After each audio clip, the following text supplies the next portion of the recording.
So, if you want to make a comparison of someone who's staying in tier 2 and tier 1, I think that's the same comparison which a tier 1 boy or girl has when they're wanting to shift abroad.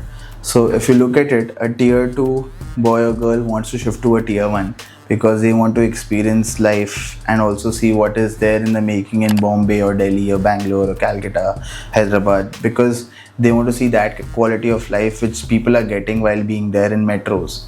There's the same that happens with people who are staying in metros and they want to shift abroad. So the starking comparison is exactly the same.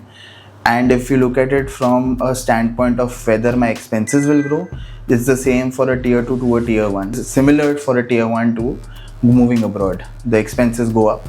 Similarly, your income stream also goes up because you will be earning more in a tier 1. Similarly, you will be earning more when you're shifting abroad. Your infrastructure facilities, probably depending on the location that you're in, will be better in a tier 1. Having said that, will be better in abroad as well.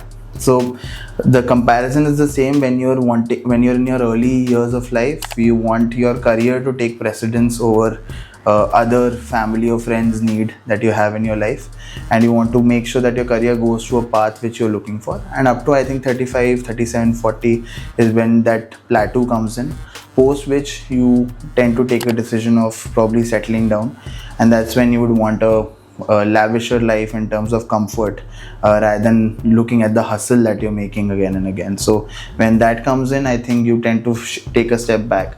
I think 70 to 80% people tend to move back from abroad to tier 1 cities itself, and that's the same for people who come to tier 1 from tier 2.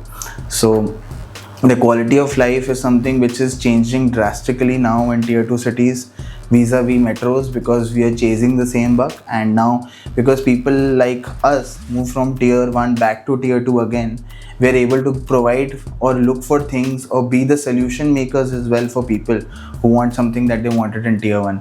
So I think if in terms of where you're born, what you're doing defines a lot for the decision that you will take here.